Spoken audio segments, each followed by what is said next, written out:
Munugode MLA Komatireddy Rajagopal రెడ్డిపై వేటు తప్పదా?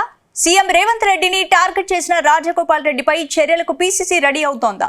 తరచూ సీఎం రేవంత్ రెడ్డిపై రాజగోపాల్ విమర్శలు చేయడాన్ని టీపీసీసీ సీరియస్ గా తీసుకుందా? అంతేకాకుండా రాజగోపాల్ రెడ్డి వ్యవహార తీరును హైకమాండ్ దృష్టికి తీసుకెళ్లిందా? అయితే ఇప్పుడు రాజగోపాల్ పై చర్యలు తీసుకోకపోతే మరికొందరు కూడా రెబల్స్ గా మారే ప్రమాదం ఉందని హైకమాండ్ భావిస్తోందా? అందుకే రాజగోపాల్ ఎపిసోడ్ కు చెక్ పెట్టేందుకు రెడీ అవుతోందా?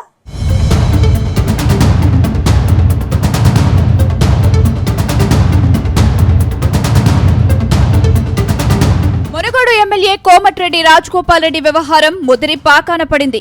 ఆయనపై త్వరలోనే వేటు పడే అవకాశం ఉందని ప్రచారం సాగుతుంది. తరచూ సీఎం రేవంత్ పై విమర్శలు చేయడంతో ప్రభుత్వానికి, పార్టీకి నష్టం కలుగుతుందని క్రమశిక్షణ కమిటీ భావిస్తుంది.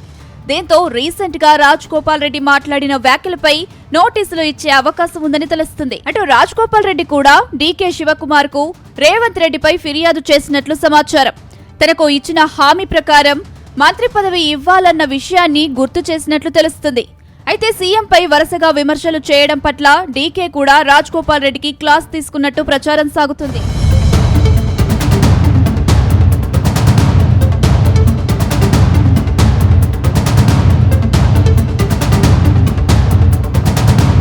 కొద్ది రోజులుగా మంత్రి పదవి రాలేదన్న అసంతృప్తి రాజగోపాల్ రెడ్డిలో పెరిగిపోతుంది. తనకు మంత్రి పదవి ఇవ్వకపోవడాన్ని ఆయన సీరియస్ గా తీసుకున్నారు. తనకు మంత్రి పదవి రాకపోవడానికి సీఎం రేవంత్ రెడ్డినే కారణమని చెబుతున్నారు. అందుకే ముఖ్యమంత్రిని టార్గెట్ చేసుకుని విమర్శలు గుప్పిస్తున్నారు. అయితే రాజగోపాల్ రెడ్డి విమర్శలను టీపీసీసీ సీరియస్ గా తీసుకున్నట్టు సమాచారం. అందుకే రాజగోపాల్ వ్యవహారాన్ని హైకమాండ్ దృష్టికి తీసుకువెళ్లినట్టు తెలుస్తుంది. పీసీసీ చీఫ్ మహేష్ కుమార్ గౌడ్ నేతృత్వంలో ఆయనకు చెక్ పెట్టేందుకు సన్నాహాలు చేస్తున్నట్టు తెలుస్తుంది. ఎన్నికలకు ముందు కోమటిరెడ్డి బ్రదర్స్ ఎలా వ్యవహరించారు, మునుగోడు ఎన్నికల సమయంలో ఎలా వ్యవహరించారు, ఎన్నికలకు ముందు ఏం చేశారు, ఎన్నికలప్పుడు ఏం చేశారో అన్న వివరాలతో హైకమాండ్ కు నివేదికలు పంపారని తెలుస్తుంది. ఇప్పుడు మళ్లీ పార్టీపై కుట్ర చేస్తున్నారని, రాజగోపాల్ రెడ్డి లాంటి వారిని ఉపేక్షిస్తే పార్టీకి మరింత నష్టం జరిగే అవకాశం ఉందని హైకమాండ్ కు వివరించినట్టు సమాచారం.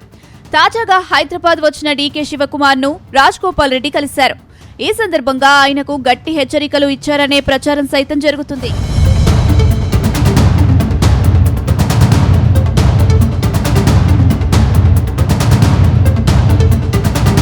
మరోవైపు కాంగ్రెస్ పార్టీలో అసంతృప్తుల గొడవలు రోజురోజుకు పెరుగుతుంది. పార్టీలో పదవులు దక్కని నేతలు ఒక్కొక్కరిగా సీఎం రేవంత్ ను టార్గెట్ చేస్తున్నారు. ఇప్పటికే జడ్చర్ల ఎమ్మెల్యే అనిరుద్ రెడ్డి సీఎంపై టార్గెట్ చేశారు. హైడ్రా తీరుపై హైకోర్టును ఆశ్రయించారు. ఇప్పుడు రాజగోపాల్ రెడ్డి మంత్రి పదవి కోసం నానా రచ్చ చేస్తున్నారు. ఈ కోవాలోనే మరికొందరు నేతలు సైతం ఉన్నట్టు అధిష్టానం భావిస్తుందట. అందుకే వీరంతా సైలెంట్ కావాలంటే రాజగోపాల్ రెడ్డిపై చర్యలు తీసుకోవాలనే నిర్ణయానికి వచ్చిందని అంటున్నారు. మరోవైపు సీఎం రేవంత్ రెడ్డి కూడా పార్టీ, ప్రభుత్వంపై పట్టు సాధించాలంటే ఇదే మంచి ఛాన్స్ అని పార్టీ వర్గాలు అంటున్నాయి. గతంలో వైఎస్ రాజశేఖర్ రెడ్డి సీఎం పదవి చేపట్టిన మొదట్లో రెబల్స్ గొడవ ఎక్కువగా ఉండేదని, కానీ ఆయన తన రాజకీయంలో అందర్నీ చుట్టేశారన్న విషయాన్ని గుర్తు చేసుకున్నారు. ఇప్పుడు సీఎం రేవంత్ రెడ్డి కూడా ఇదే అస్త్రాన్ని ప్రయోగించాలని అంటున్నారు.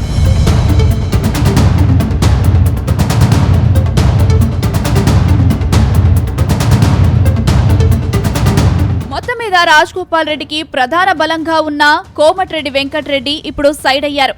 రాజగోపాల్ రెడ్డికి మంత్రి పదవి విషయంలో తానేమీ చేయలేనని తేల్చేశారు.